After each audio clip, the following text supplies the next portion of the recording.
حسین بانٹ رہے ہیں نجات لے جاؤ۔ آج اتنی غلط فہمی ہے پاکستان کے اندر ہی کلمہ پڑھنے والوں کے ذہنوں میں، جس کا ہمیں اپنے آپ کو ذمہ دار سمجھنا چاہیے۔ تشیع کے متعلق غلط فہمی، امامت کے متعلق غلط فہمی، کربلا کے متعلق غلط فہمی، ائمہ کے متعلق غلط فہمی، یہ غلط فہمی کثرت کے ساتھ ہے، اور تعسف اس بات پر ہے، جس طرح سنتے ہیں مثلا انہیں حقیقت کا علم ہی نہیں ہے، اور زیادہ سے زیادہ جو اہتمام کرتے ہیں اہل سنت، آج کل میڈیا کا زمانہ ہے، سوشل میڈیا، انٹرنیٹ سے کسی شیعہ ذاکر خطیب کی مجلس سن لیتے ہیں کہ یہ کیا کہتے ہیں، اور اس مجلس کو سن کر مزید ان کی غلط فہمیوں میں اور اضافہ ہوتا ہے، بلکہ گویا مہر لگ جاتی ہے، یقین ہو جاتا ہے انہیں۔ کئی ایسے مومنین ہیں جنہوں نے بتایا کہ ہم اپنے ساتھ مجلس میں اہل سنت کو لے کر گئے کہ او بھائی آپ امام حسین کی مجلس سنو، وہ لے گئے اتفاقاً، وہاں جو ممبر پہ غیر ذمہ دار آدمی بیٹھا ہوا تھا، اس نے ممبر پہ ایسی بیہودہ باتیں کیں کہ وہ اہل سنت جو ساتھ آیا ہوا تھا بھائی، وہ یہ کہہ کر اٹھ کے چلا گیا کہ پہلے مجھے شک تھا تمہارے کفر میں، اب یقین ہو گیا ہے، اب تو تمہاری زبان سے سن لیا ہے سب کچھ۔ یہ خود بعض مومنین نے بتایا، اور آپ کے تجربے میں بھی ہوں گی ایسی باتیں کہ اہل سنت کہ ہاں شدید غلط فہمیاں ہیں، کئی وجوہات ہیں اس کی۔ کچھ غلط فہمیاں ان کی اپنی لا تعلقی کی وجہ سے ہیں کہ اہتمام ہی نہیں کرتے اہل بیت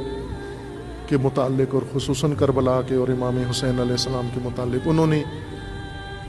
یہ سمجھ لیا کہ امام حسین شیعوں کے ہیں، امام حسین مسلمانوں کے ہیں، امام حسین اسلام کا میراث سرمایہ ہے، امام حسین بشریت کی میراث ہے۔ امام حسین کو اس طرح نہ دیکھو کہ یہ صرف شیعوں کے ہیں۔ اور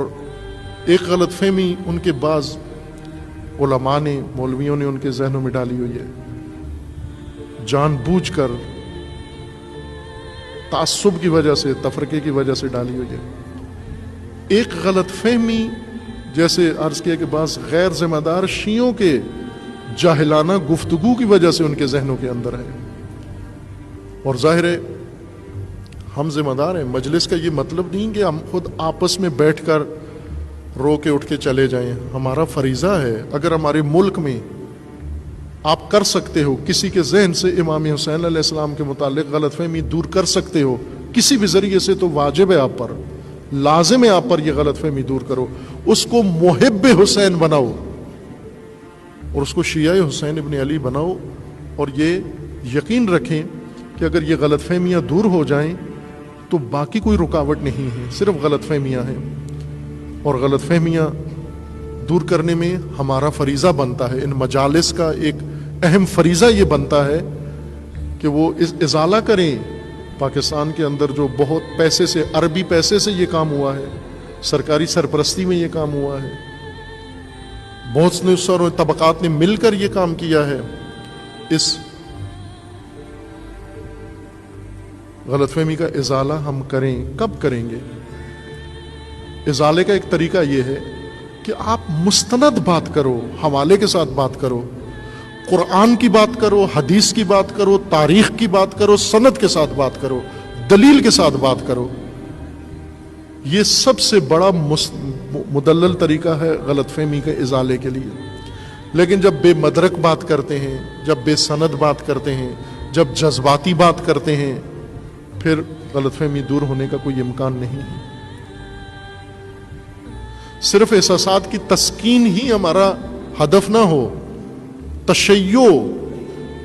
کی ارتقاء، تشیع کی بقا، تشیع کو اس ملک میں اس مقام تک پہنچائیں جو حق ہے تشیع کا، جس مذہب کا امام حسین ہو، یہ حق نہیں ہے جو پاکستان میں اس نے اپنا بنایا ہوا ہے اور اس کو جو دیا گیا ہے۔ نہ عزیز من، جس جمعیت کے امام حسین امام ہوں، اس جمعیت کا اور مقام ہے، اور وہ مقام آپ پائیں، حاصل کریں، اس پہ اکتفا نہ کریں کہ غلط فہمیاں ہیں، وہ غلط فہمیاں تو ہم نے دور کرنی ہے۔ لہٰذا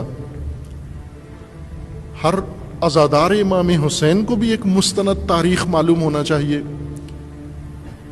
اگر ہم یہ کہیں کہ خود ہر فرد جوان اٹھ کے مستند تاریخ پڑھیں، اب ظاہر ہے کہ نہیں ہے، یہ توقع شاید آج کی نسل سے بے جا ہے،